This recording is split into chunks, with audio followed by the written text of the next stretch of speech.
मनोक्रान्ति दर्शनलाई भारतीयहरूको माझमा प्रस्तुत गर्दै गरेका चित्रहरू सहित भारतीय पत्रिकाले छापिएको समाचार हाम्रो हातमा हालसालै परेको छ।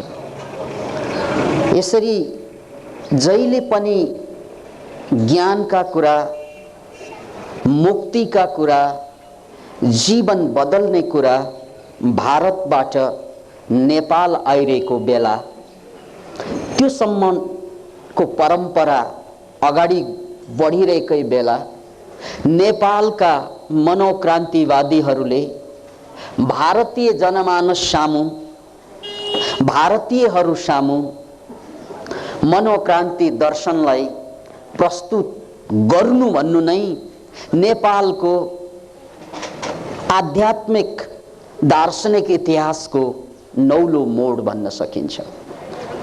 यसरी हामीले कि जहिले पनि भारतीयहरूबाटै मात्र सिक्नु पर्ने जुन परिपाटी हो, मनोक्रान्तिको उदयपछि त्यसको अन्त्य भएको छ। अतः हामी नेपालमा बर्बादी भइरहेको मात्रै देखिरहेका छौं। हामी नेपालमा नेपालका युवाहरू बर्बाद भइरहेको मात्रै सुनिरहेका छौं। तर नेपालका युवाहरूले विश्वमा सन्देश फैलाउने गरेको पनि छ भन्ने कुरा हामीले अहिलेसम्म सुन्न पाइरहेका थिएनौं। त्यसकारण याद राख्नुस्, जहाँ गहिराई हुन्छ त्यही उचाइ हुने हो। जहाँ नेपाल बर्बाद भइरहेको देख्छौं हामी, त्यहाँ आबाद पनि जोडेरै आउँछ। यो कुरा हामीले कहिले पनि बिर्सनु नहुने कुरा, यो स्वाभाविक प्रक्रिया हो। त्यसैले दुखद कुरा यति मात्र हो कि नेपाल बर्बाद भइरहेको त हरेक दिन पत्रिका, रेडियो, टेलिभिजनले सञ्चार गरिरहेको हुन्छ। तर नेपाल कहाँ कहाँ आबाद भइरहेछ, नेपालका युवाहरूले कहाँ कहाँ परिवर्तन, नयाँ युगको सुरुवात गर्दैछ, नयाँ इतिहास लेख्दैछ भन्ने कुरा थोरै मात्रै पत्रिकाले अथवा सञ्चारले जनता सामु पस्कने गर्छन्। त्यसकारण जनता भड्किन्छन्, त्यसकारण जनता बरालिन्छन्। किन भन्नाले उनीहरूले बर्बादीको कहानी आँखा खोल्न नपाउँदै सुन्न बाध्य भइरहेका छन्। तर आबादीको कहानी उनीहरूको कानसम्म सुनाउने काम न सरकारी निकायलाई वास्ता छ, न प्राइभेट सेक्टरलाई वास्ता छ। अनि जनता बर्बाद भएकोमा दुवैलाई चिन्ता छ। फेरि अद्भुत कुरा छ। यहाँ सभामुखजी हुनुहुन्छ नेपालको एउटा गरिमामय पदमा। म उहाँलाई नै अपिल गर्दै भन्न चाहन्छु कि नेपालका युवाहरूले कहाँ के गरिरहेका छन् गएर भारतमा रिसर्च गर्दा हुन्छ। नवितानन्द जस्ता एकजना नेपाली चेलीले ऋषिकेशमा बसेर मनोक्रान्ति दर्शन फैलाइरहेको सञ्चारमा किन आउँदैन सभामुखज्यू? मेरो प्रश्न। मदन कृष्ण श्रेष्ठज्यू यहाँ हुनुहुन्छ। उहाँको ठिमी नगरपालिकाकै एकजना बहिनी सुजिता प्रजापति मालदिप्समा मनोक्रान्ति दर्शन फैलाउँदै हुनुहुन्छ। त्यो न्युजमा किन आउँदैन सभामुखज्यू? मेरो प्रश्न। याद राख्नुहोस्, हङकङमा मनोक्रान्ति कार्यालय खोलेर हङकङबाट मनोक्रान्तिका साधकहरूले साधना गर्दैछन्। हङकङमा मनोक्रान्ति फैलिँदैछ, त्यो समाचारमा किन आउँदैन सभामुखज्यू? अतः हामी राष्ट्र बर्बाद भएको त खूब चर्चा गर्छौं, तर राष्ट्र कहाँ उठिरहेछन्, युवाहरूले कहाँ के गरिरहेछन् त्यसमा मस्तसँग सुतिदिन्छौं। याद राख्नुहोस्। त्यसकारण एउटा कुरा याद राख्नुहोस् मित्र, नकारात्मक कुरालाई आलोचना गर्नु उसलाई बढावा दिनु हो। नकारात्मक कुरालाई उल्लेख गर्नु त्यसलाई उठाइदिनु हो। किन भन्नाले जुन कुरा उल्लेखित हुन्छ त्यो कुराले सत्यता बनाउन थाल्छ। गोएबल्स हिटलरका एकजना मन्त्री, याद राख्नुहोस्, उनले एक ठाउँमा भनेको कुरालाई कान खोलेर सुन्नुहोस्, झुटलाई 100 पल्ट दोहोर्याइदियो भने त्यो सत्यको काम गर्छ। त्यसले डेफिनेटली झुटलाई 100 पल्ट दोहोर्याइदिनुहोस्, कुनै पनि झुटलाई, त्यसले सत्यको काम गर्छ। र त्यही काम अखबार र समाचार र सञ्चारले गरिदियो भने नेपाली जनताको हालत के हुन्छ भन्नुहोस् तपाईँ? खाली त्यो प्रचार मात्रै जसमा नेपालीहरू बर्बाद भइरहेको छ, त्यो हजारौं पल्ट दोहोऱ्याइदिँदा साथ नेपाली जनताको मानसिकता के हुन्छ र परिणाम सुन्नुहोस्। नेपालमा अहिले 60 लाख मान्छेलाई मानसिक समस्याले पिरोलिसकेको तथ्याङ्क निस्किसकेको छ।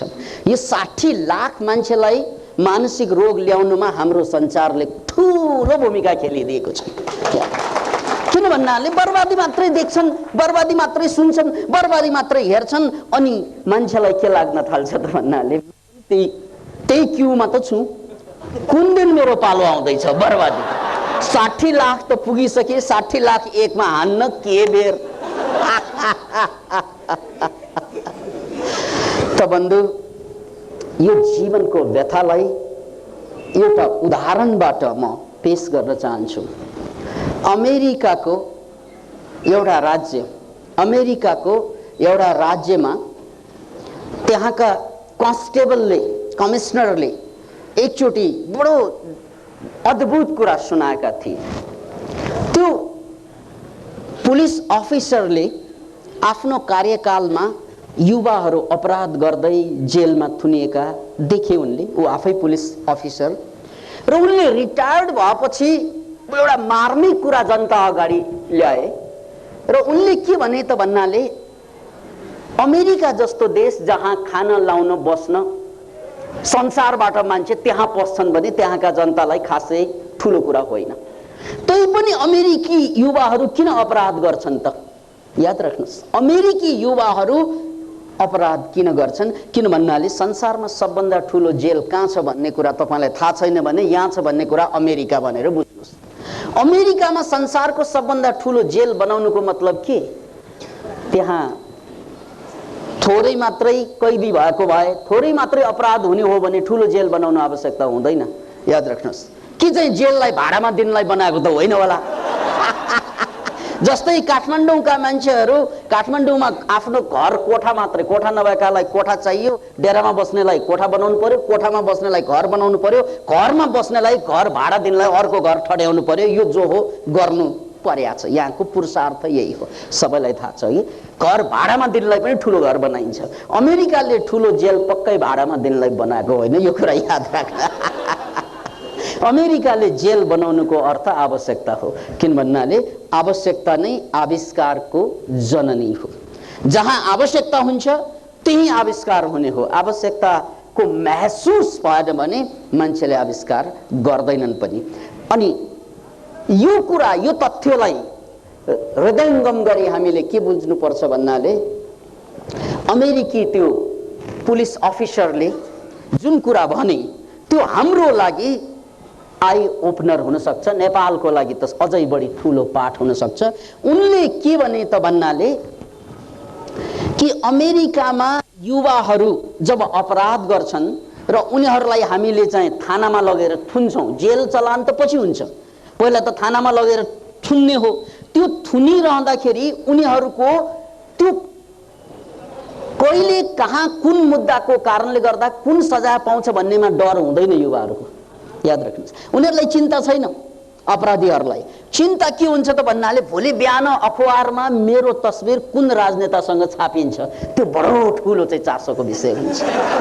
किन भन्नाले जहाँ राजनेताहरू, जहाँ चाहिँ खेलाडीहरू, जहाँ ठुला ठुला हस्तीहरू छापिन्छन् नि, त्यहाँ सँगै अपराधी पनि के गरेर छापेको हुन्छ। अतः उनीहरूलाई त्यो थानामा बसिरहँदा मुद्दा चलाइनेछ, अब कुन मृत्युदण्ड पाइनेछ कि अथवा कुनै अरू आजीवन कारावास हुन्छ, त्यससँग मतलब कम हुन्छ। बढी चासो उनीहरूलाई के हुन्छ त भन्नाले मेरो बारेमा अखबारले के लेखेछ गाँठे।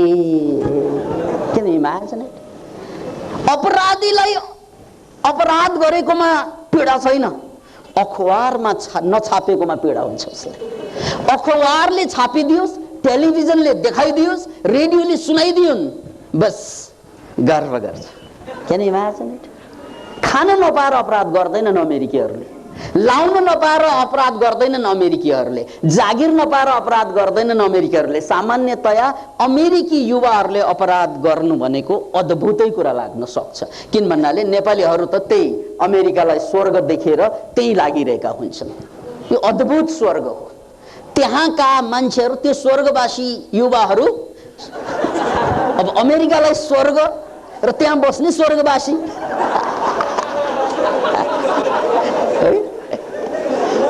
अतः यी स्वर्गवासी युवाहरूलाई अपराध गर्न हतार हुन्छ बा। Can you imagine it? त्यसकारण अमेरिकाले सबभन्दा ठुलो जेल पनि बनाउदिनु पर्यो। र यो अद्भुत कुरा हो कि जबसम्म हामीले युवाहरूको मनोविज्ञानलाई बुझ्दैनौँ तबसम्म देश विकास भएर अमेरिका भए पनि अपराध रोकिँदैन। याद राख्नुहोस्, जबसम्म युवाहरूको मनोविज्ञान बुझिँदैन हामीले यहाँ विकासका कुरा गर्छौँ, विकास भएर अमेरिका भएर के भयो? अपराध गर्न छोड्दैनन् मान्छेहरूले। त्यसैले त हामीले बाहिरको क्रान्ति तपशीलको कुरा हो, मनोक्रान्ति प्रथम कुरा हो भन्छौँ। किन भन्नाले साइकोलोजिकल रेभोल्युसन नआइकन बाहिरको रेभोल्युसनले त कस्तो बनाउँछ भन्ने नेपाल नमुना छैन र?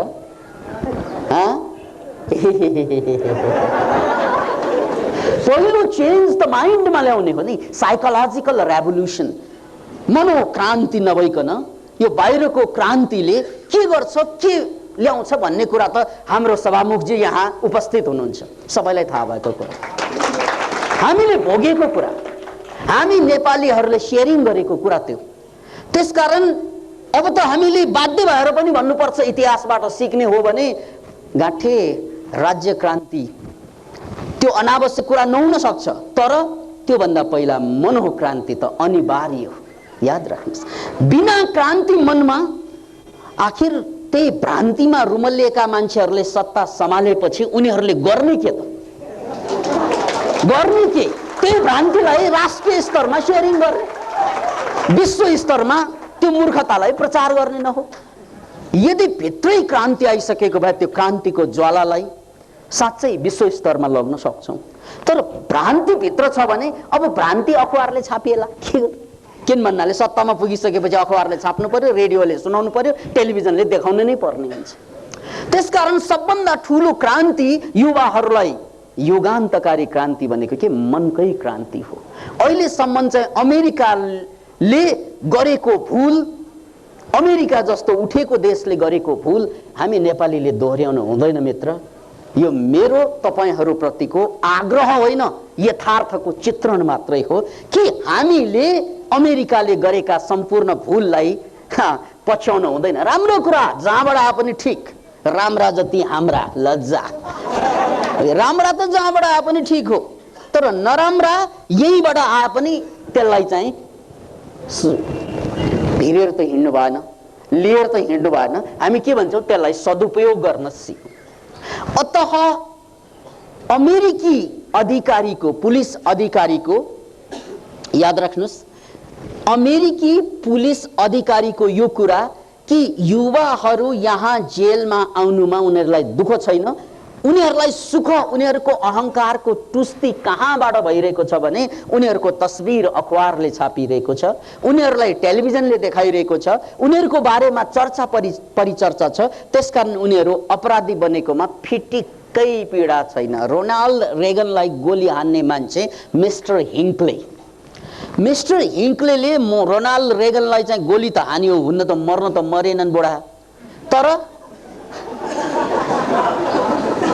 हिङ्क्लेलाई इन्टरभ्यू लिँदाखेरि मिस्टर हिङ्क्लेले के भन्यो भन्नाले, होइन तपाईले चाहिँ रेगनलाई गोलीले हान्नुको पछाडि त राजनीतिक स्वार्थ त देखिएन, किन हान्नु भएको बाबु भन् त बाबा भनेर पुलिसले पिटी पिटी सोध्यो होला, भन् त बाबा उनले भनिदिए। अब जीवनमा मेरो बारेमा न टेलिभिजनले वास्ता गर्छ मलाई, न रेडियोले, न कसैले। म पनि त अमेरिकाको नागरिक हुँ नि, तर मलाई छाप्नु पर्दैन भने मलाई टेलिभिजनले देखाउनु पर्दैन कि अमेरिका चाहिँ राष्ट्रपतिको बाउको सम्पत्ति हो कि उनकै मात्रै तस्बिर देखाइरहनलाई? यो पनि खोपडी पनि त अमेरिकाको अनुहार हो नि, टेलिभिजनले देखाउनु पर्दैन के? यो मान्छे फोकट्या खाली त्यो राष्ट्रपतिलाई देखाउने मात्रैलाई चाहिँ टेलिभिजन उसको बाउको पेवा हो कि क्या हो? त्यसकारण यसरी सोची आइडिया निकाले मैले, के गर्दाखेरि त्यो टेलिभिजनले, अमेरिकी टेलिभिजनले मलाई देखाउँछ, के गर्दाखेरि अमेरिकी समाचारले मलाई छाप्छ। यसरी हेर्दा अरू गर्दा त यिनीहरू यो मोराहरूले लामो समयपछि पनि छाप्दा नछाप्ला थाहा छैन, तर राष्ट्रपति जसलाई सबभन्दा बढी टेलिभिजनमा देखाउँछ यही मोरालाई सिध्याइदियो भने त उनको ठाउँमा मै आउने हो। ऊ त सिद्धिएर ढलेको हुन्छ, कसले सिध्यायो भन्नाले मै हुँ।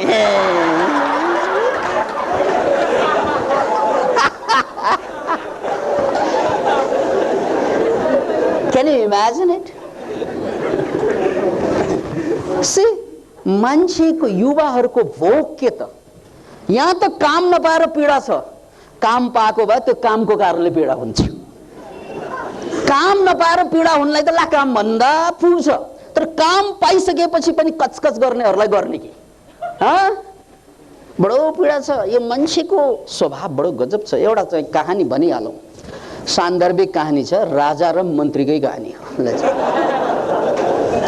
चिनिया कहानी यो चिनिया भनेको गुलियो कहानी है।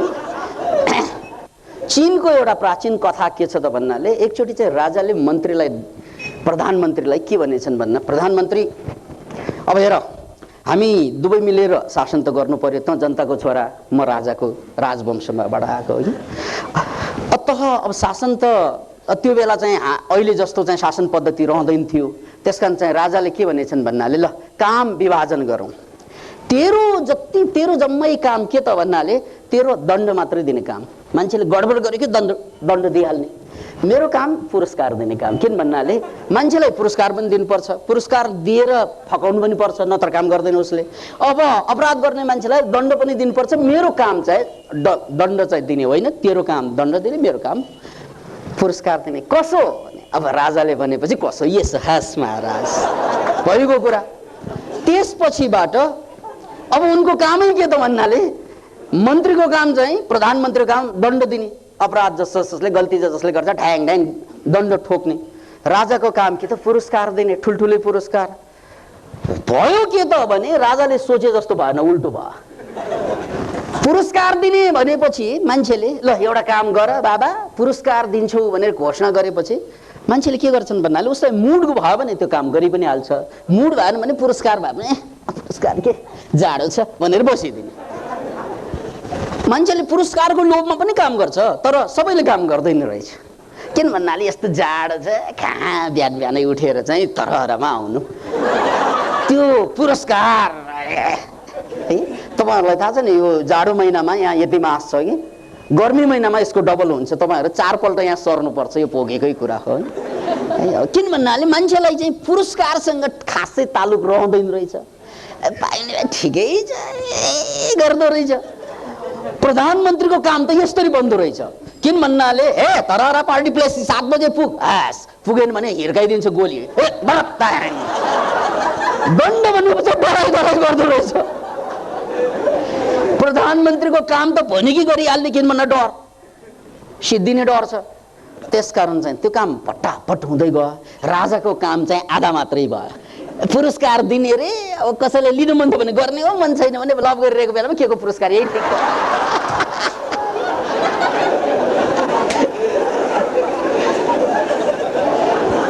त्यो पुरस्कारै याद हुँदैन त्यो लभ गरिरहेको बेलामा हगि। तेरी आंखों के सिवा दुनिया में रखा क्या है, पुरस्कार भाड़ में जा, हेला जा। अरे बाबा यो जनताको कुरा होइन, राजाको कुरा पनि त्यही हो। लोलाएका ती 2 नजर भएले हेरिदिए मलाई चाहिँ नर्क गई भने राजाले भन्छन्। मैले धेरैपल्ट भने के छ र दिउँ तिमीलाई मैले कविता छोडेर, राजाले भनेको कुरा यो गाँठे। हेर्नुहोस् त प्रेमको अगाडि राजा पनि दरिद्र हुन्छ, केही छैन रे, कविता मात्रै छ रे।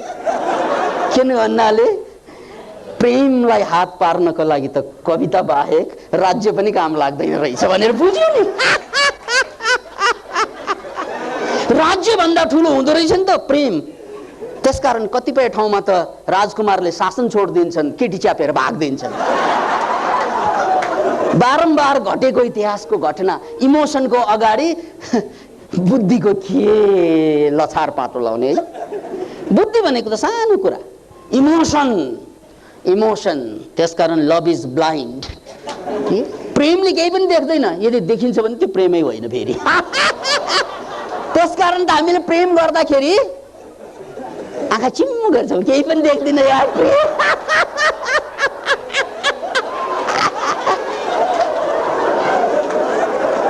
के किन हेरेर लभ गर्छन्, बिहे गर्छन्, अगाडि आएपछि आँखै चिम्लिन्छन्। ल जा, क्यान यु इमेजिन? त्यसकारण लभ इज ब्लाइन्ड। इमोसनको अगाडि बुद्धिको ताकत चल्दैन मित्र। भन्न खोजेको त्यो इमोसन नेगेटिभ होस् या पोजिटिभ हो, नेपालको दरबार हत्याकाण्ड चाहिँ सबैलाई थाहा छ। यो इमोसनल कुरा, जहाँ बुद्धिले काम गर्दैन, तर्कले काम गर्दैन, गणितले काम गर्दैन, त्यहाँ चाहिँ इमोसनले काम गरेपछि सबै कुरा गयो। अतः यो कथालाई याद राख्नुस्, राजाले पुरस्कार दिने, पुरस्कार पनि इमोसन त हो, तर अब त्योभन्दा ठुलो इमोसनमा पर्यो भने त त्यो मतलबै छैन नि। त्यो काम आधा आधा मात्रै गरे। त्यसपछि राजालाई एक दिन के लाग्यो भन्नाले, यसरी त म लोकप्रिय हुँदैन, यसरी त मलाई चाहिँ जनताले चाहिँ राम्रो रे मान्दैन, है जनविद्रोह भयो भने त फसाद फेरि गर्ने के त भन्नाले काम बदल्ने। अब प्रधानमन्त्रीलाई बोलाए, प्रधानमन्त्री हजुर सरकार, तैँले धेरै वर्ष चाहिँ दण्ड दिने काम गरिस्, अब काम हामी अदला बदली गरौँ, मेरो काम चाहिँ पुरस्कार दिने होइन, अब तँ पुरस्कार दे, म दण्ड दिन्छु। राजालाई के लाग्यो त भन्दा दण्ड दिएपछि काम बन्द रहेछ, त्यस कारण दण्डको राजनीतिमा जानु पर्यो, दण्ड नीति अघि साम दाम दण्ड भेद छ, अब दण्डमा जानु पर्यो भनेर उसले दण्ड अख्तियार गरे। त्यसकारण राजदण्ड हुन्छ नि, ढ्याङ्ग दण्ड समातेको, त्यो राजदण्ड भनेको दण्ड दिन लगाइदिन्थ्यो। हेर्नुहोस् है, सबभन्दा शक्तिशाली दण्डधारी राजा नै हुन्छ। अब सबभन्दा कमजोर दण्डधारी पाले हुन्छ, उसले पनि दण्ड समातेर बसेको हुन्छ है। राजदण्ड त्यसकै च्याप्टर भनिन्छ जसलाई इङ्ग्लिसमा, त्यसकै नमुना हो। ल ठिकै छ, त्यसो भए चाहिँ मेरो काम चाहिँ अब महाराज पुरस्कार दिने हुन्छ नि। अब महाराजले भन्नुभएपछि के भयो र भनेर पुरस्कार दिने काम उनले गर्न थाले, राजाले दण्ड दिने काम उल्टो भयो। त्यसपछि के भयो थाहा छ तपाईँलाई? जनविद्रोह भयो। जहिले पनि पुरस्कार दिने यो बज्या राजाले अहिले हामीलाई चाहिँ दण्ड दिने कुरो उल्ट्यो। त्यसपछि जनविद्रोह भयो, राजा समातियो, राजालाई निर्वासन गरिदियो, प्रधानमन्त्री त्यसलाई नै राजा बनाइदियो। लजा, क्यान यु इमेजिन? भनाइको मतलब के? यसलाई बुझ्नुस्, मान्छेको एउटा आफ्नै इच्छा, आकांक्षा, विचार हुन्छ सबैको। एउटा अपराधीलाई पनि आफू फेमस भएको, एउटा राजालाई पनि आफू फेमस भएको, सबैलाई के चाहन्छन् भन्नाले म पनि केही हुँ है, म पनि केही हुँ, आई एम समथिङ भन्ने देखाउने यो मान्छेको जन्मजातको गुण हो। त्यही गुणलाई सिग्मन्ड फ्रोइडले चाहिँ इड, इगो र सुपर इगोमा विभाजन गरे। इड त हुन्छ नै मान्छेमा, त्यसपछि इगो हुन्छ, त्यसपछि सुपर इगो पनि हुन्छ सबैमा। पोर्बो त्यो दबिएको होला, तर सुपर इगो पनि आई एम समथिङ गर्ने त्यो सबैमा हुन्छ। त्यो भोकलाई मेटाउने एउटै तरिका के त भन्नाले, तँ भित्र, तेरै भित्र अनन्त शक्ति छ, त्यो शक्तिलाई प्रयोग गर। र त्यो शक्तिलाई प्रयोग गर्ने हो भने पानी त बिजुली बन्छ भने त के मात्रै बन्छ यार। यो पानी पनि टर्बाइन चलाइदियो भने बिजुली बन्छ, प्लिक्क बल्छ। यही पनि यो अहिले त पानी बल्दैन नि, तर यसमा चाहिँ यो पानीलाई ठिक ठाउँमा लगेर टर्बाइन चाहिँ चलाइदियो भने यसले बल्छ। भने हामी भित्र पनि अनन्त शक्ति छ। त्यो शक्तिको बोध जब हुन्छ नि युवाहरूलाई, तब उसले बाहिर खोज्दैनन्। ओहो हो हो हो हो हो, बाहिरको कुरा त ठुलो होइन रहेछ, ठुलो कुरा त भित्रकै रहेछ। र यही कुरालाई हामीले बारम्बार मानव क्रान्ति मार्फत के भन्यौं भन्नाले, साइन्टिफिक रिसर्चले बताए अनुसार हाम्रो मस्तिष्कको 90% भाग, 90% क्षमता दायाँ मस्तिष्कमा निर्भर रहन्छ, 10% बायाँ मस्तिष्कमा।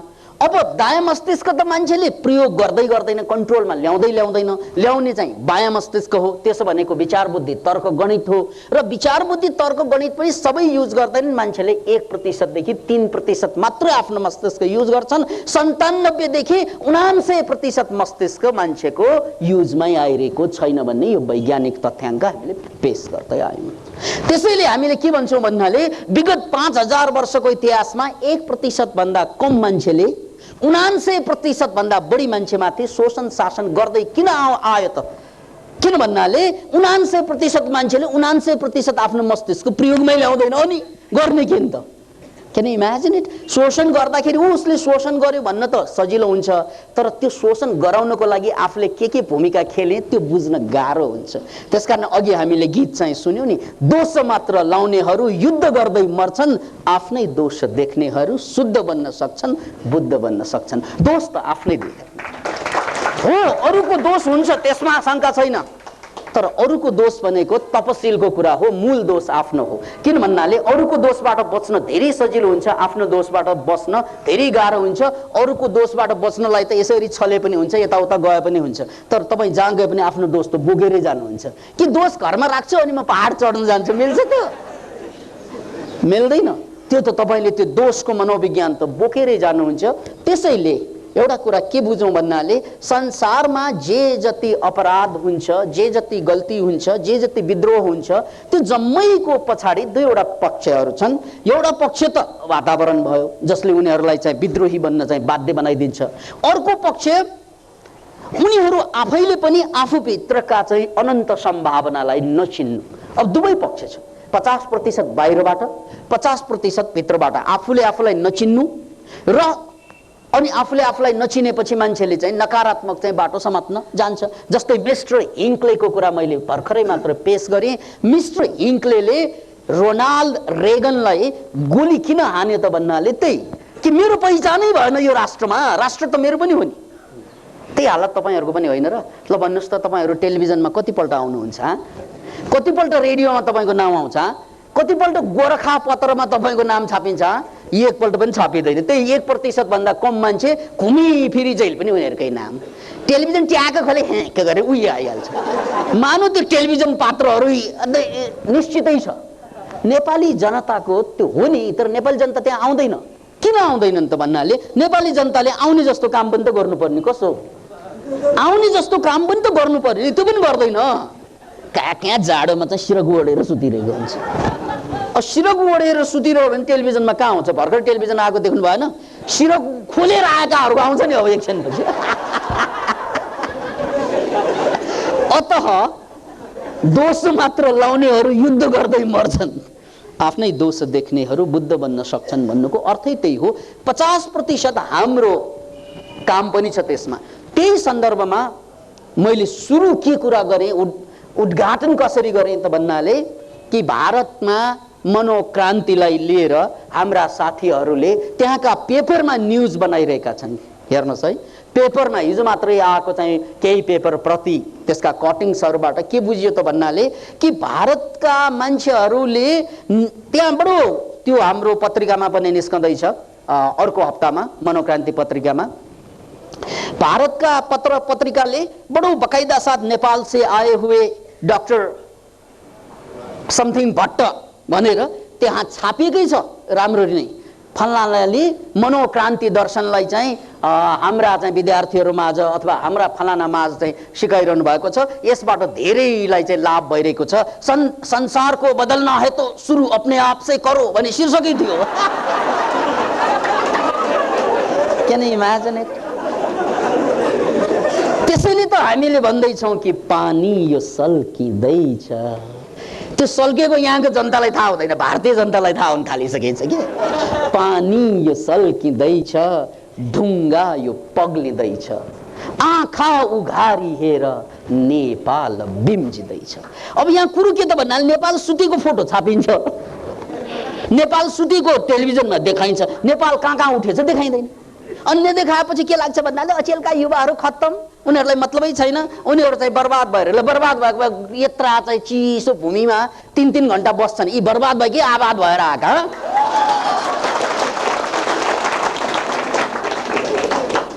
त्यसकारण हामी यहाँबाट गद्दामा बस्दैछौँ मित्रहरू है, हामीलाई यहाँ एकदमै चिसो छैन। तपाईहरूले दुःख मानेर 3 घण्टासम्म चाहिँ त्यहाँ चिसोमा बसेर अझ त्यसको लागि 15 रुपियाँ त्यहाँ तिर्नु भएको छ।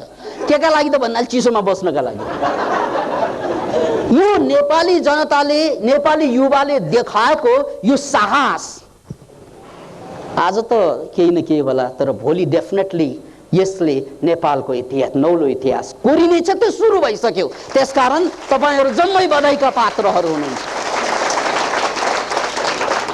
भगवान के घर में देर है, अंधेर नहीं। भगवान के घर में देर है, अंधेर नहीं।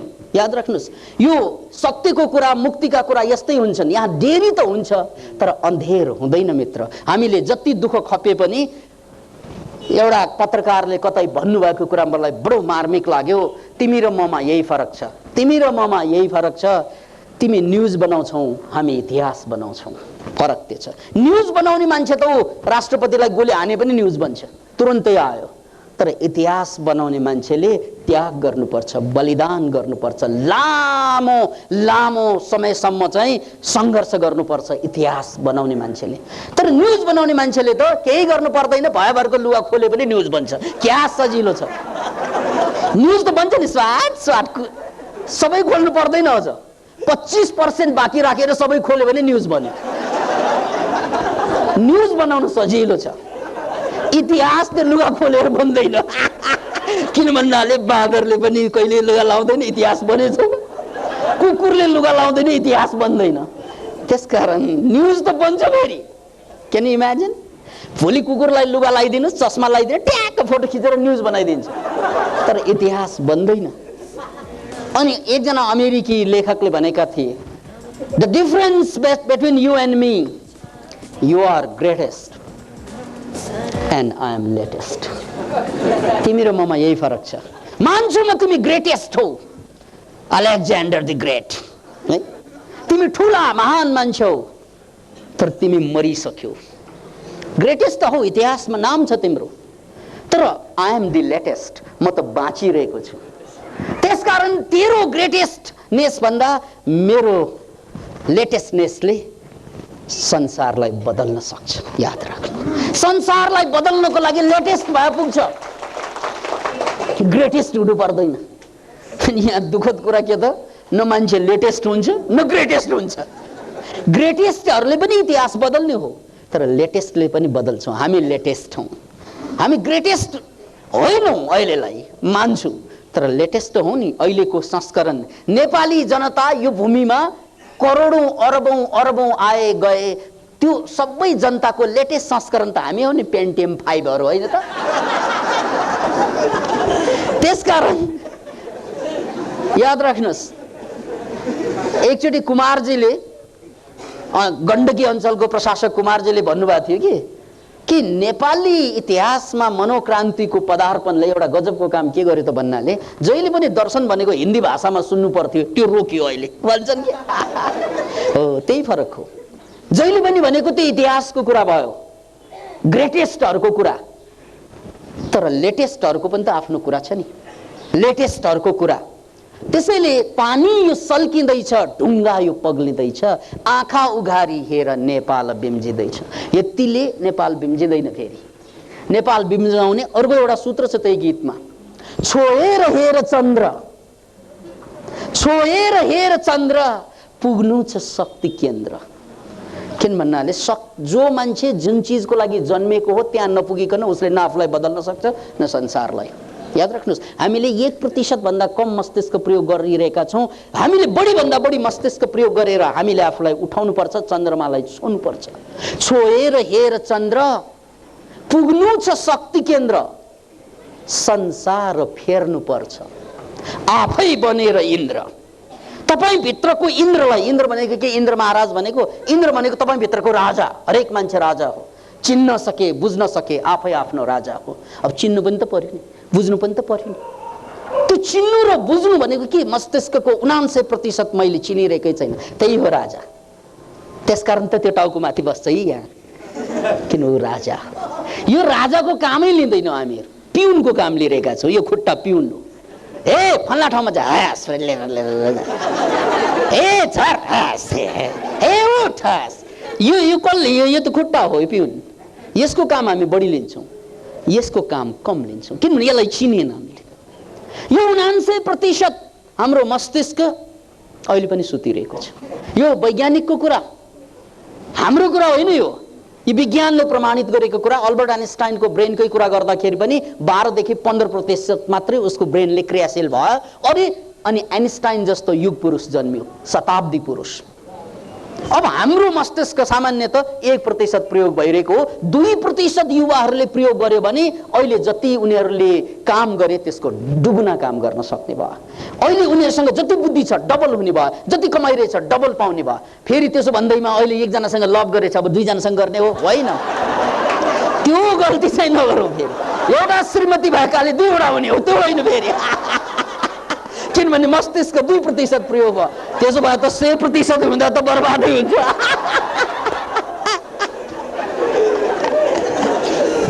यसलाई यो अर्थमा नलिनुहोस्। फेरि सबै डबल हुने, टन डबल हुने रे, बुद्धि डबल हुने रे, ज्ञान डबल हुने, श्रीमती र श्रीमान पनि डबल भइदियो। एउटा चाहिँ मेन श्रीमान, अर्को चाहिँ एक्स्ट्रा श्रीमान। किन भन्नाले कहिले काहीँ चाहिँ मेन खेलाडी लड्यो भने एक्स्ट्रा खेलाडी चाहिन्छ।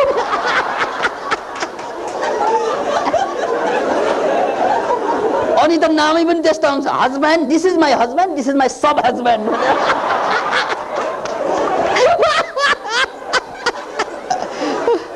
अनि तेस्रो त्यहाँ पंक्तिमा होला, I am to be husband भनेर।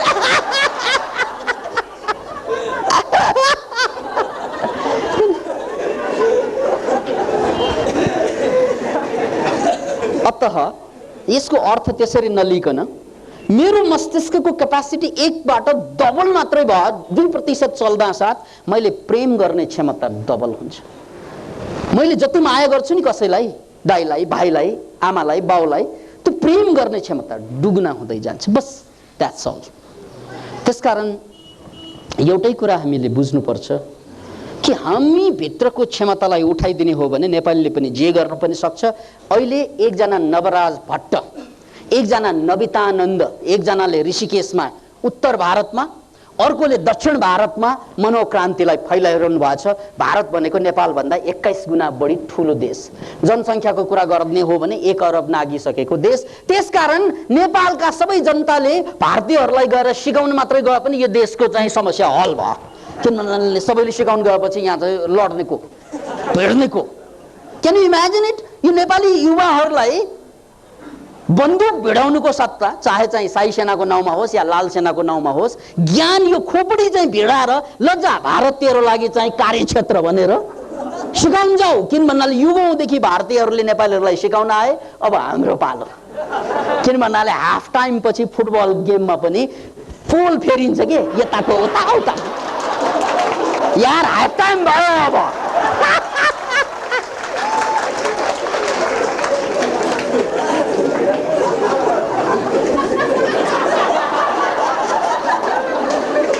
याद राख्नुहोस्।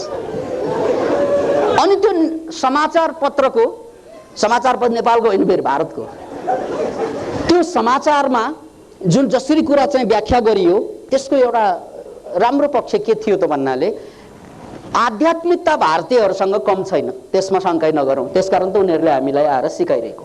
तर उनीहरू के कुरामा यो नवराज भट्ट नेपाल से आए हुए डाक्टर फलाना भनेर चिनाइरहेको भन्नाले नवराज भट्टले मनोक्रान्ति दर्शनको जुन सार छ नि कि सबभन्दा ठुलो कुरा आफूलाई बदल्ने अनि त्यसपछि गएर संसार बदल्ने, आफूलाई बदल्नको लागि सबकन्सियस माइन्ड युज गर्ने माइन्ड टेक्नोलोजी जुन चाहिँ अमेरिकनहरूले डेभलप गरे पछिल्ला समयमा, त्यो टेक्नोलोजीलाई अध्यात्मसँग जसरी हामीले जोड्यौं त्यसबाट उनीहरू बढी प्रभावित भयो। अहिलेसम्म भारतमा जति पनि ठुला ठुला ज्ञानी सन्तहरू आए उनीहरूले सामाजिक जीवनमा र राजनीतिक जीवनमा कुनै परिवर्तन गर्नै सकेन।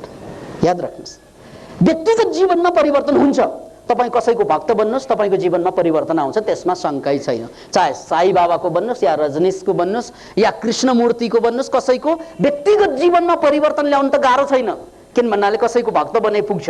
तर सामाजिक जीवनमा, राजनीतिक व्यवस्थामा, जीवन प्रणालीमा परिवर्तन गर्नु हो, त्यो हो च्यालेन्ज, त्यो हो सबभन्दा ठुलो च्यालेन्ज। त्यसकारण मनोक्रान्तिले त्यो बिन्दुबाट काम गरेको छ। त्यसैले हामीले के भन्छौं भन्नाले अहिलेसम्मको इतिहासमा राजनीति चाहिँका व्यवस्थाहरू धेरैपल्ट बदलिए एउटा व्यवस्थापछि अर्को व्यवस्था परिमार्जित हुँदै हुँदै प्रजातान्त्रिक युगसम्म आयौँ हामीहरू। तर हामी के भन्छौँ भन्नाले राजनीतिक व्यवस्था भनेको एउटा गाडी मात्रै हो। त्यो जस्तो सुकै लेटेस्ट भए पनि, जस्तो सुकै फ्रेस भए पनि, जस्तो सुकै राम्रो भए पनि त्यसलाई चलाउने आखिर त्यो बज्या ड्राइभर न हो है? त्यो चलाउने त त्यही बज्या हो नि। त्यो ड्राइभर रक्स्या पर्यो भने, जड्या पर्यो भने, त्यो ड्राइभर खुस्किया पर्यो भने त्यो जस्तो सुकै राम्रो गाडी पनि राम्ररी खसालिदिन्छ उसले।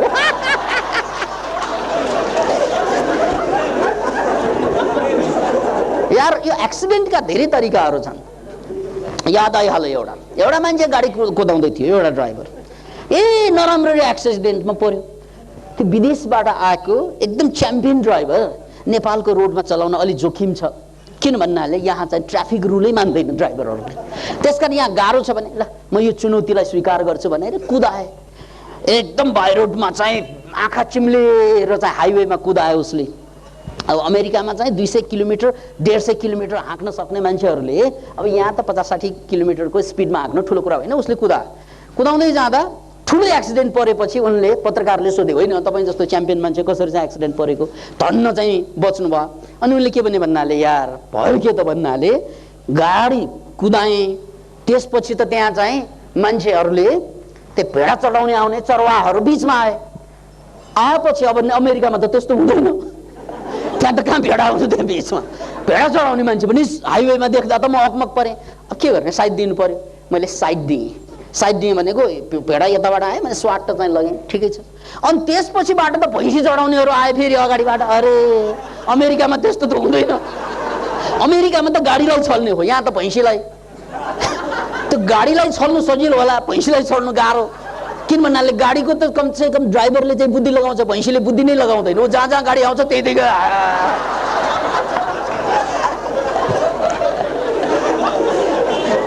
बडो गाह्रो रहेछ नेपाली भैँसीहरू, बडो उनलाई चाहिँ अप्ठ्यारो पर्यो। त्यसलाई पनि मैले छलेँ, बडा मुस्किलका साथ छलेँ।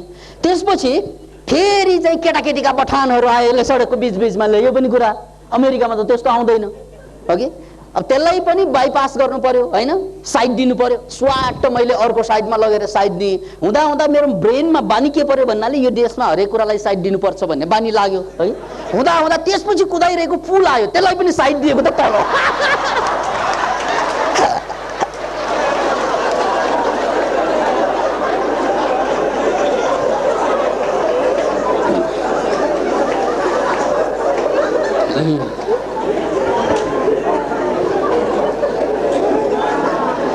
त बन्धुहरू, आजको विशेष कार्यक्रममा हाम्रा विद्यमान वर्तमान सभामुखजीको उपस्थिति भएको कारणले गर्दा अलिकति मैले नेपाली युवाहरू कहाँ पुगिसकेका छन् र यसलाई चाहिँ ओझेलमा पार्ने काम सञ्चारले कसरी गरिरहेछ र त्यो कुरालाई यदि मध्यनजर राख्ने हो भने नेपाली युवाले विश्वलाई सिकाउने क्रम सुरु भइसकेको सन्देश अब गएर सरकारमा लगेर चाहिँ प्रस्तुत गरिदिनु भन्ने हाम्रो आग्रह। दर्शनलाई अनुमोदन गरिदिनु हुन यहाँ संस्करणका साथ आएको छ। सम्माननीय सभामुख श्री तारानाथ राणावाडज्यू हाम्रो पुस्तक विमोचन गर्दै हुनुहुन्छ।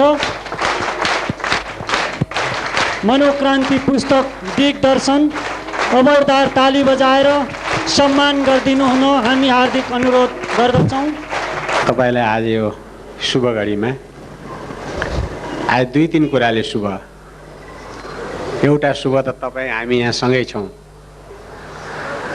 अर्को शुभ माघे सङ्क्रान्ति हो, अर्को शुभ स्वस्थानी व्रतकथाको प्रारम्भको दिन। यो 3 शुभमा चौथो शुभ यी ज्ञानका भण्डारहरू खुला भए। यो चतुर्मुखी शुभ साहित्यको बेला म तपाईहरूलाई न्यानो अभिवादन गर्न चाहन्छु। म तपाईहरूलाई साँचो भन्छु, मैले गुरुजीको किताब पढेको थिइनँ, गुरुजीको प्रवचन सुनेको थिइनँ। मैले झुटो बोलेको छैन है। गुरुजीको एउटा त्यो भित्ताहरूमा एउटा उल्टो ढ लेखेको जाने पढे।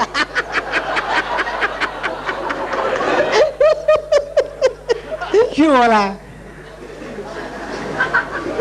यो उल्टो ढ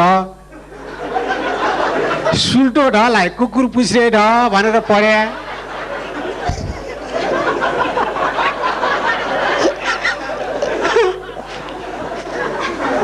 अनि त्यसको जवाफ चाहिँ मैले पाउँदैन थिएँ, आफैले पाउने कुरै भएन। उहाँले भन्नुभयो नि 1% भन्दा कम छ फेरि।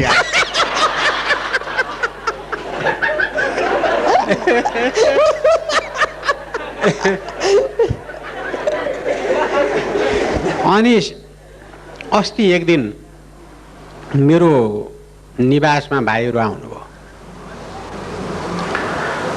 4वटा पुस्तिकाहरू र एउटा निमन्त्रणा लिएर। हाम्रो बारेमा सुन्नुभएको छ? सुनेको छैन। यी किताब पढ्नुभएको छ? पढेको छैन। ल त्यसो भने यी किताबहरू पढ्नुहोस् र हामीले निमन्त्रणा लिएर आएका छौँ।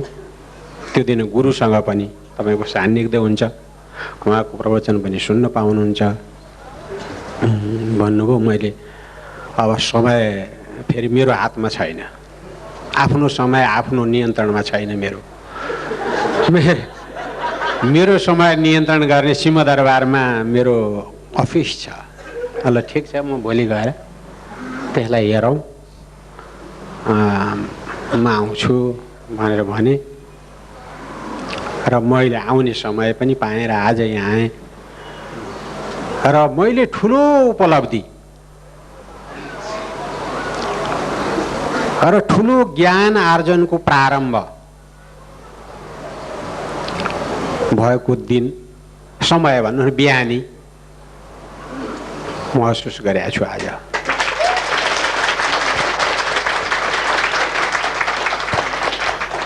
सरसर्ती पुस्तकहरू हेर्दा संसारलाई बदल्नु छ, सुरु आफैबाट गर्नु छ, यो शाश्वत सत्य। तपाईँ कुनै परिवर्तन गर्न चाहनुहुन्छ भने आफूलाई बदल्नुहोस्।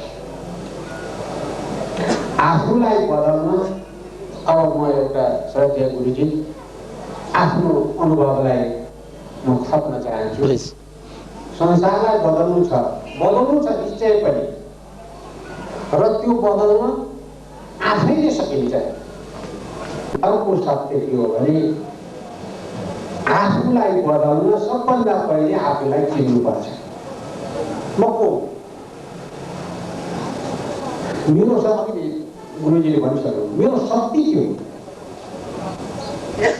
मसित नचाहिँदा नराम्रा नेगेटिभ कुराहरू बढी छन्, पोजिटिभ कुराहरू बढी छन्। म समाजका निम्ति, परिवारका निम्ति र आफ्नै निम्ति, सबभन्दा पहिले त म आफ्नो निम्ति आफू, अनि परिवारका निम्ति आफू, अनि आफ्नो कम्युनिटीका निम्ति आफू, आफ्नो चाहिने छिमेकका निम्ति आफू, आफ्नो देशका निम्ति आफू, र अनि त्यसपछि संसारका निम्ति आफू के हो। त्यसैले समय समयमा मानिसहरू यताउता सब लागिरहन्छन् नि। हामीहरू राजनीतिमा लाग्यौँ, उहाँ अध्यात्म विज्ञानतिर लाग्नुभयो। कतिपय मानिसहरू हामी सम्झौँ न, हरेकले हरेक आफ्नो जीवनको एउटा बाटो निर्धारण गरेको छ, संसारलाई बदल्ने बाटो अख्तियार गरेको छ। अहिले हामी मध्येकै तपाईँहरू जस्तै युवाहरू, म जस्तै अधवैँसीहरू हातमा बन्दुक लिएर संसार बदल्न लागेका छन्। सम्भव छ छैन?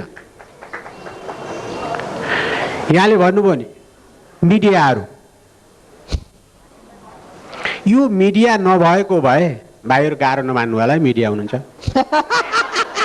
यो मिडिया नभएको भए यो सडकका तोडफोडहरू शून्य हुँदै हुन्थेन। मिडिया गएर तेर्सिन्छ, एउटाले घचघच्याउँछ सडकको रेलिङ, मिडिया गएर तेर्सिन्छ, अर्काको घरको सिसामा ढुङ्गा हान्छ एउटा केटो बा केटी। त्यसकारणले यो यिनीहरूको प्रयोग र मेरो प्रयोग को सम्बन्ध नि अहिले हाम्रो नकारात्मक सम्बन्ध। मिडिया आउने बित्तिकै एउटा केटालाई 3 हात उफ्रेर नारा लगाउनु पर्छ, हो कि हैन? र त्यो चर्को नारा लाउनु पर्छ, नत्र ताली बज्दैन। फेरि चर्को नारा के हो भनेको, राजालाई झुन्ड्या भन्यो भने ताली बज्छ।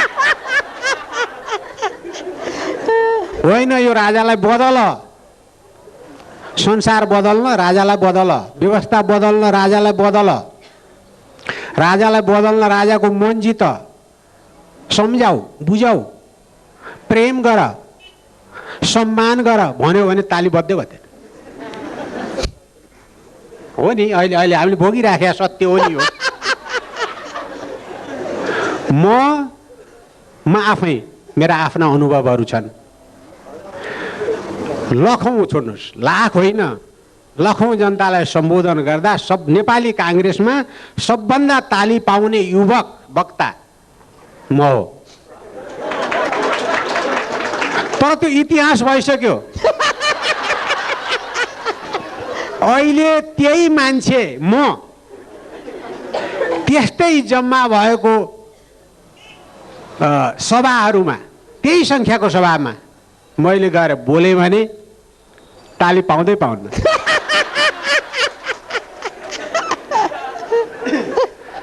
तर म दृढ छु, मेरो बाटोले संसार बदल्छ, बन्दुकले बदल्दैन। सद्भावले बदल्छ, प्रेमले बदल्छ, मेल मिलापले बदल्छ, आपसी सम्मानले बदल्छ, संवादले बदल्छ, सहमतिले बदल्छ। त्यही बाटो हामीहरू हिँड्दैछौँ, तर एक्लै। यो अकेला चलो। त्यसैले हामी एक्ला एक्लै छौँ, एक दिन हामी सँगै हुन्छौँ। जस्तो आज हामी सँगै भयौँ। हरेकको आफ्नो, कसैको महल होला, कसैको झोपडी होला, कोही आफ्नो घरमा बस्छ होला, कोही अर्काको घरमा बस्छ होला, कसैले 5 स्टार होटलमा गएर बेलुका खायो होला, कसैले आफ्नो गुन्द्रुक उमालेर पनि खान पायो कि पाएन। हामी मध्ये अहिले यही हेरौँ न। तर एउटा उद्देश्यको निमित्त हामी एकै ठाउँमा छौँ नि। अहिले गुरुजीको प्रवचन, गुरुजीको प्रवचन खाली शब्दहरूको संयोजन मात्रै होइन, त्यसको अर्थका निम्ति हामी यहाँ छौँ। शब्द त जहाँ पनि सुनिन्छ। अहिले न्यु रोडमा गएर उभिनुहोस्, 50 जना त्यहाँ छन्, एउटाले एउटा कुरा भन्छ, अर्काले अर्को कुरा भन्छ, अर्काले अर्को कुरा भन्छ।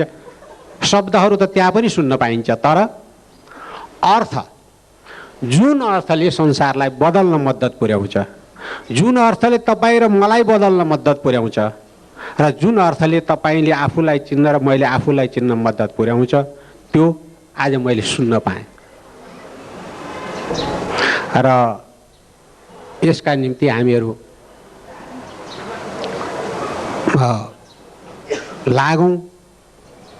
लागिरहौँ सतत सतत। सोच मात्रै होइन, सोचिरहने, गरिरहने र त्यसलाई सम्प्रेषण गर्ने। मैले सिकेर मात्रै हुँदैन, मैले उहाँलाई सिकाउनु पर्यो, उहाँले उहाँलाई सिकाउनु पर्यो। बत्ती बलाएपछि एउटा बत्तीबाट अर्को बत्ती बलाउनुहोस्, तेज कम हुन्छ र हुँदैन। तपाईँको बुद्धि अर्कालाई बाँड्नुहोस्, बुद्धि कम हुन्छ र हुँदैन। त्यसैले यी तेजहरूलाई, त्यो बुद्धिलाई, ज्ञानलाई उहाँले हामीलाई दिनुभएको छ। तर कमी भएको छैन, झन् वृद्धि भएको छ। उहाँमा झन् वृद्धि भएको छ, दोब्बर भएको छ। अघि भने जस्तो। र म गुरुजीप्रति, ममा पनि अब यो आज उहाँको प्रवचनले मलाई पनि बदल्न सुरु गर्यो। हो, म ठट्टा गरिरहेको छैन, रोनाल्ड रेगनलाई, मलाई त्यो रोनाल्ड रेगनलाई किन होला के मार्यो, रिस होइन, केही माग्दा दिएन र मार्न खोजेको हो कि? ए बाबा यी अमेरिकन राष्ट्रपतिहरू नचाहिँदो निर्णय गर्छन्, संसार भुटिसके, त्यसबाट बचाउनु पर्छ भनेर मार्या हो कि भनेको होइन रहेछ। हाम्रो यतै न्यु रोडतिर नारा लगाउने ठिटाहरू जस्तै त्यो मोर हो। हाम्रो यतै जङ्गलतिर बन्दुक भिर्नेहरू जस्तै त्यो मोर हो। यो सत्सँगले पाउने ज्ञान हामीहरू आर्जन गरिरहेका छौँ। त्यसैले भाइ बहिनीहरू, आज म कृतज्ञ छु। तपाईँहरूसँगको सत्सङ्ग भयो र श्रद्धेय गुरु, म कृतज्ञ छु। यहाँले थोरै भए पनि एउटा ज्ञानको ज्योति ममा प्रवेश गरेको छ।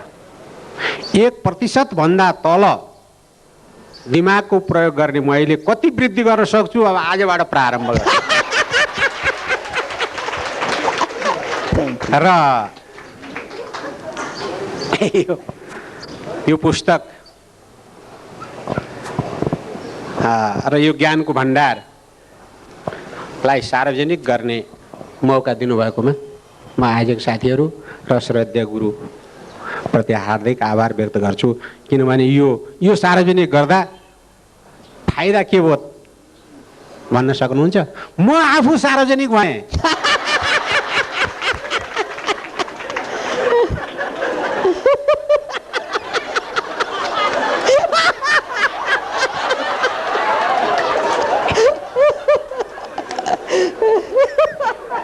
जसको हातमा यो पुग्ला, यो ज्ञानको ढोका खोल्ने, मुहान खोल्ने एउटा अज्ञानीको नाम पनि सबै जोडिनु भयो।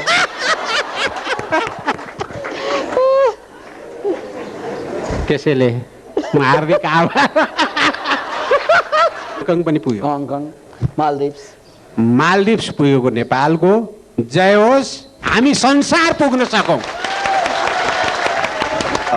गुरुजीलाई सबभन्दा पहिला यस्तै कार्यक्रम लिएर सार्वजनिक रूपमा मधेपुर ठिमी नगरपालिकामा पाल्नु भएको थियो र मधेपुर ठिमी नगरपालिकाको वडा नम्बर 13 र 14 को बिचमा एउटा प्रख्यात मन्दिर बालकुमारी माई मन्दिर छ र एउटा मधेपुर ठिमी नगरपालिकाको चाहिँ सेन्टर ठाउँ पनि हो। त्यहाँ सार्वजनिक रूपमा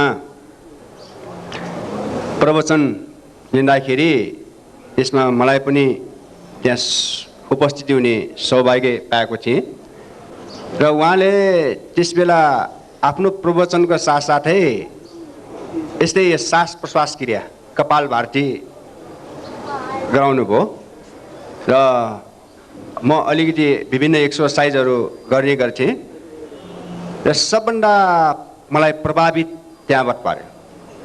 जुन सास प्रक्रियाले ब्रेनलाई 1%लाई बढाउनलाई सहयोग गर्ने उहाँले जुन अहिले पनि राख्नुभयो, त्यसमा मलाई निकै आकर्षित गर्यो। नेगेटिभ कुराहरू बढी छाप्छन् न्युजले पनि, हरेक कुराहरू। राम्रो कुरा गर्दाखेरि मन पर्दैन मान्छेलाई, साँचो कुरा भन्दाखेरि मन पर्दैन, त्यो पक्कै पनि हो। यसलाई बिस्तारै अवश्य जुन सभामुखले दृढता व्यक्त गर्नुभयो, त्यो अवश्य पनि राम्रो कुराहरू, सत्य कुराहरू कहिले डग्दैन र टिक्छ, त्यो अगाडि नै बढ्छ। अहिले पछाडि परे पनि भन्ने कुराहरू मलाई पनि लागेको छ। म पनि त्यही रूपमा दृढ रूपमा अगाडि बढिरहेको छु र सबै त्यसमा लाग्नुहुनेछ र अन्तमा अहिले नेपालमा पनि यस्तै कुराहरू अगाडि बढिरहेका छन्। नेगेटिभ कुरालाई बन्दुक बोक्ने, ठुलो नारा लाउने र शब्दले करा बोल्ने, कामले नगर्ने, त्यस्तो कुराहरूलाई अगाडि ल्याइरहेको छ र हामी त्यसबाट सचेत भएर सुधार गर्दै आफ्नो व्यक्तित्व विकास गरी अगाडि बढ्नुहुनेछ भन्दै अन्तमा आजको यस्तो ठुलो समारोहमा सभामुखसँगै र गुरुजीसँग सँगै बसेर यसरी प्रवचन सुन्न पाएँ, धेरै ज्ञानहरू हासिल गर्न पाएँ र र त्यसको लागि म गुरुजी र आयोजक समितिलाई मुरी धन्यवाद दिँदै जुन विमोचन गर्ने मौका पाएँ त्यसको लागि पनि धन्यवाद दिँदै आफ्नो भनाइ टुङ्ग्याउँछु। धन्यवाद।